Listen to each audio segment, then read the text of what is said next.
I know there has been a million videos already in the commentary community and all across social media about the new Cinderella movie starring Camila Cabello. This type of movie is very much in the realm of the type of movie I would cover, but like many other people out there, I found it very difficult to get through, and I just ended up deciding not to make a video about it because I was just watching it in parts and I wasn't getting through it, and I was like, I don't know what I can say that's different or interesting. I don't know what angle to take here, but I wanted to in this video not quite do a full holistic play-by-play review of Cinderella, but I wanted to focus on one particular element and just how overall the message of the movie is very toxic and not as empowering as it may seem. This movie at surface level really feels like the perfect example of the future liberals want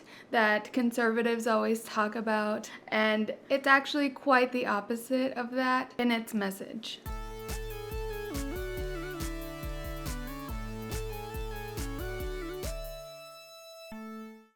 Hello and welcome back to the Miscellaneous channel where we do miscellaneous things. I'm Zeleny. I generally cover pop culture, internet trends, and other miscellaneous things on this channel, so subscribe if that's your vibe. So this video idea and the angle for this was not my idea originally. I was talking to my friend Sophie about this movie and she watched it and gave some of her opinions, and I thought it was a really interesting take and angle to discuss in a video. So credit to Sophie for giving me the idea and the concept for this video, and you can check out her writings about indie video games online at sleepytoadstool.com. She doesn't typically have an outlet for movie reviews or teen movie or whatever this kind of movie is, so I'm happy to deliver the message to y'all. So let me talk a little bit about Cinderella, the 2021 iteration of it. There has been a million iterations of Cinderella in the past, I don't even know, centuries.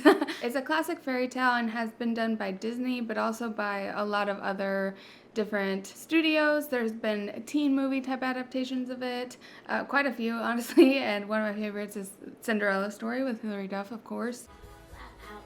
So Cinderella, the 2021 version starring Camila Cabello as Cinderella, is a jukebox musical. I didn't realize this is what it was called when musicals don't use original music. Cinderella does have a few original songs, but most of the songs are pop and rock hits, which honestly was a bit disorienting for me watching it, but I will get to my opinions later. Along with Camila Cabello, the movie also stars Idina Menzel, James Corden, Pierce Brosnan, and Billy Porter. It is not a Disney This is actually not a Disney movie. I think at first I just assumed it was gonna be a Disney remake since they do all the live action type remakes when this was first announced, but it's not a Disney movie. It is available on Amazon Prime, and it was released on Labor Day weekend of 2021. The movie was produced, surprise, surprise, by James Corden himself and his studio. A lot of criticism for the movie in general is just that James Corden is in it, since he is very disliked by the general public and he seems to get all of these roles, but it makes sense in this one that he got this role because he literally produced it. It's a studio that made it. So this is not a case of he got hired for this role. He plays one of the mice in the movie, so he's part mouse some of the times, and I thought he was going to be a mouse the whole time, so I was like, great, maybe I won't see James Corden at all in this, and then he turns into James Corden at some point. So this movie was actually written by Kay Cannon, who is not necessarily a household name for writing and producing, but she has produced and written a lot of big projects. And honestly, after learning about what projects she has done, I was not surprised about the girl boss leaningness of Cinderella. It all made a lot of sense. So Kay Cannon produced Pitch Perfect. She didn't write it. I think Elizabeth Banks wrote Pitch Perfect, but Kay Cannon produced Pitch Perfect and wrote the sequels, which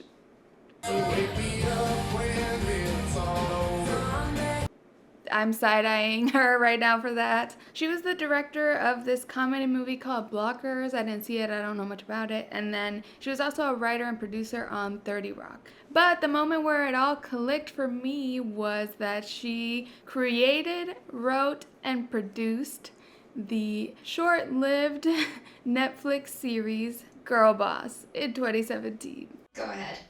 Underestimate me.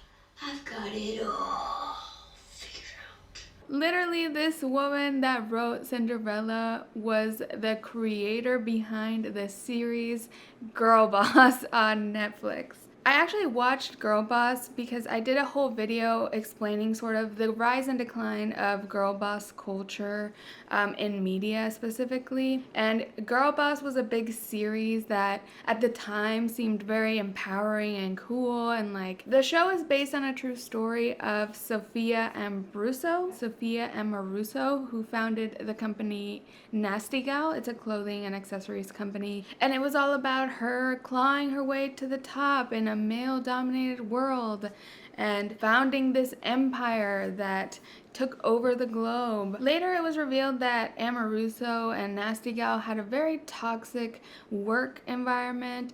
She was a terrible CEO. She didn't know anything about leadership. She self-admittedly didn't know about leadership, and she recommended other people that are trying to be CEOs to get leadership training at other companies. And yeah, she had to step down as CEO of Nasty Gal. So it was this big sort of scam of a story of an inspirational woman that became a CEO. I think the moral of the story there is that women, just because they are a CEO or in power in a capitalist system, doesn't mean they are good people or any different from white straight men or whatever they're trying to fight. And it was surprising, kind of, not really that surprising. And I go into depth on this in my other video if you want to check it out, but it was sort of a pattern that a lot of these female CEOs and entrepreneurs that were so uplifted in like the post-Trump sort of white feminism and performative activism wave, a lot of these CEOs and entrepreneurs ended up being frauds or toxic or just terrible people that it sort of broke the illusion of the girl boss inspiration. And nowadays, girl boss has become more of a derogatory term and is associated with like multi-level marketing, pyramid scheme type stuff. There's a popular Twitter phrase that says gaslight, gatekeep, girl boss, that is sort of a response to the live, laugh, love inspirational posters, just sort of satirizing that type of woman. So that whole girl boss thing will be important later on, but I'm gonna give my quick review about Cinderella. I did watch it, so I want to make it count. I wasted 2 hours of my life watching this movie in a lot of parts. I think a lot of the issues with it have been covered out there. I know this is coming out late, so I think you've heard a lot of the criticisms of this movie. It had so many things working against it at the jump. First of all, the protagonist, Camila Cabello, she's not a very liked celebrity or singer on social media. People like really hate her. She has kind of a reputation for being difficult to work with in her former girl group, Fifth Harmony. I think a lot of fans of Fifth Harmony resent that she has gotten so many opportunities with mainstream Hollywood when she went solo. And Normani, who is a former member of Fifth Harmony as well, sort of isn't as included in like mainstream events or things, and they don't seem to be on good terms as far as I know. Her reputation kind of reminds me of Lea Michelle's reputation, which is much worse and more out there, I think. But yeah, Camila Cabello is just not liked. She sort of has like racist past tweets and stuff too, so she's not well liked by the general public right now. Just take a look at these TikTok comments I saw on a TikTok of a Camila Cabello interview. She is the Joey King of the music industry. She's literally Rachel Berry. She's such a pick-me, bye. I begin to see why Fifth Harmony hated her. Thinking about the time Shawn Mendes said, Camila is the kind of girl who walks into a sushi restaurant and asks for a banana. So she just comes off as very like wannabe quirky, very much kind of a pick-me girl. Like, I do agree with these comments. That's just how she comes off. I can't stand it.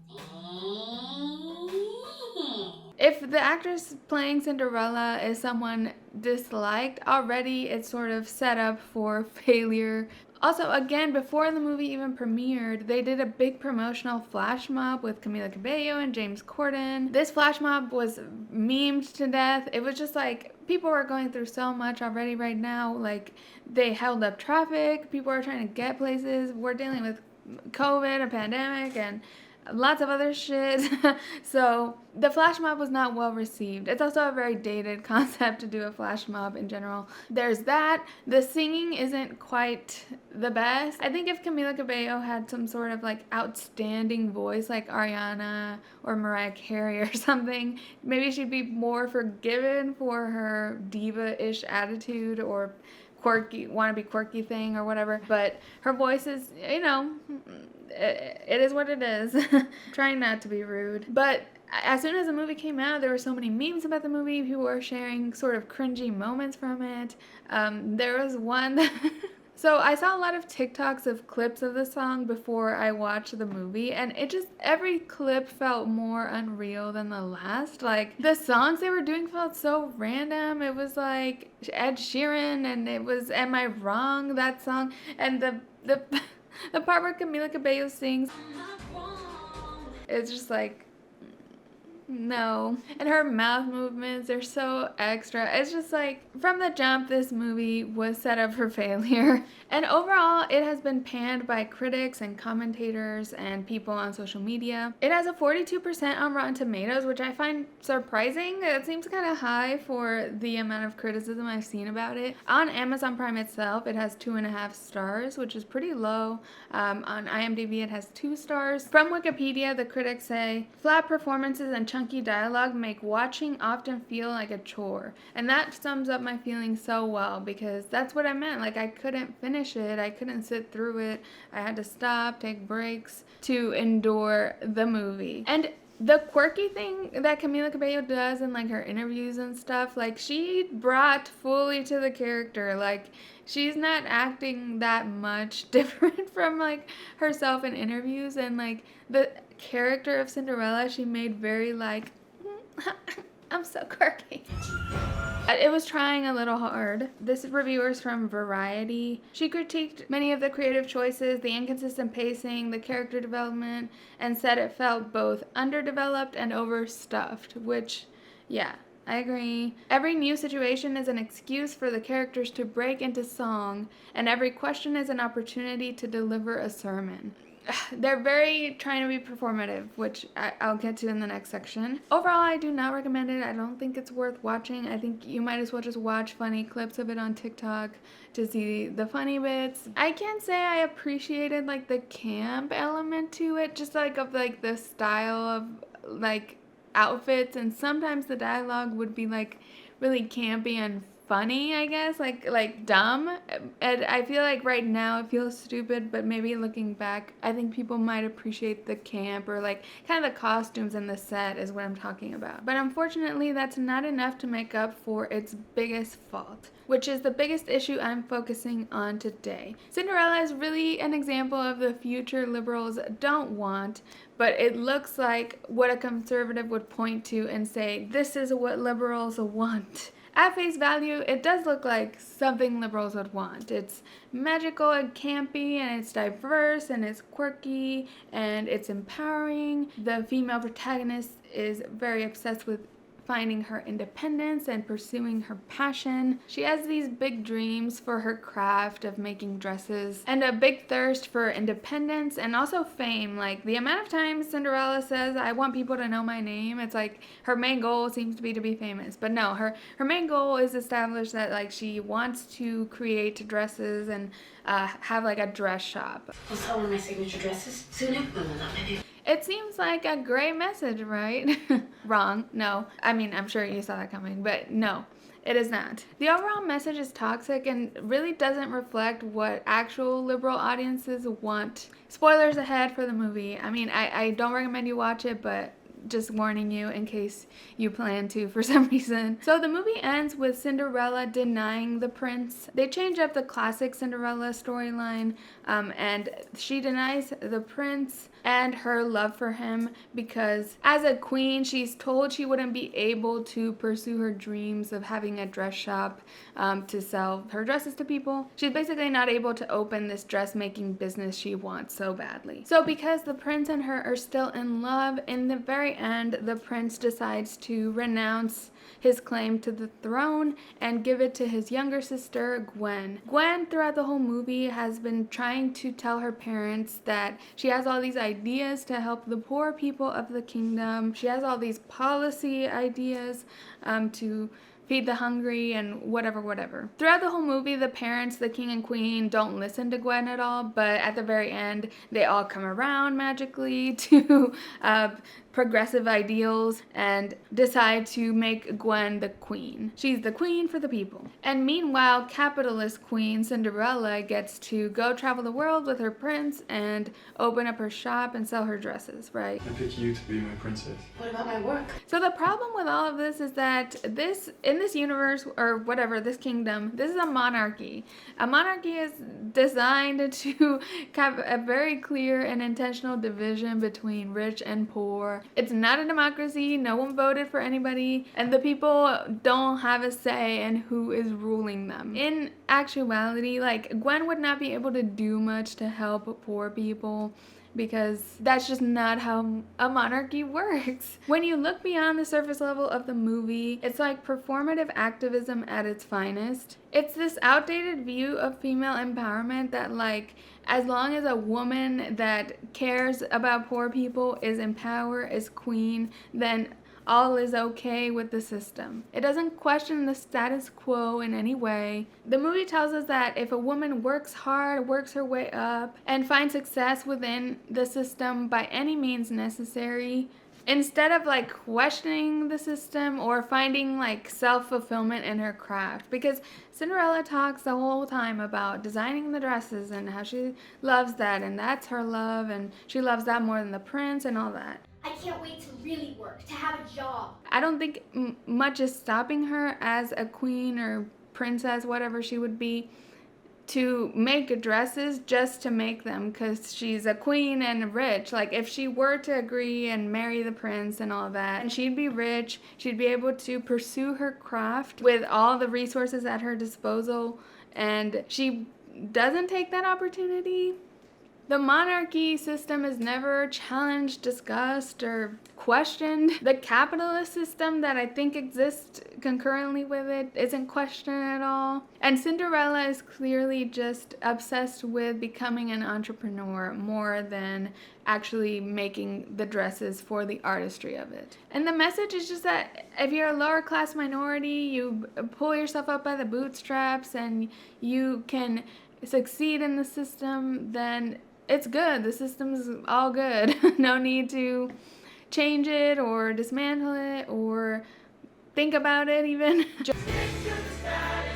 Just conform. She's specifically obsessed with selling the dresses and opening up the business. Being an independent girl boss entrepreneur, and it's meant to come off as empowering. It's performative and white feminism at its finest. And in addition to the overall gaslight, gatekeep, girl boss vibe, there's some other issues as well. All of the main characters and cast are extremely white. Like, in general, the main cast is overwhelmingly white. The diversity of the movie is delivered in like the most stereotypical way. Like, the main cast is super white and then all the background dancers are non-white and very diverse. Or all of the small characters that are narrating between songs and stuff are people of color, but the main cast is not, aside from just one character, Billy Porter. And this part, I know the fairy godmother is like an important part of the original Cinderella, but the way they did it, it felt like one of the oldest and most problematic tropes in Hollywood history, and that is a magical black character trope that has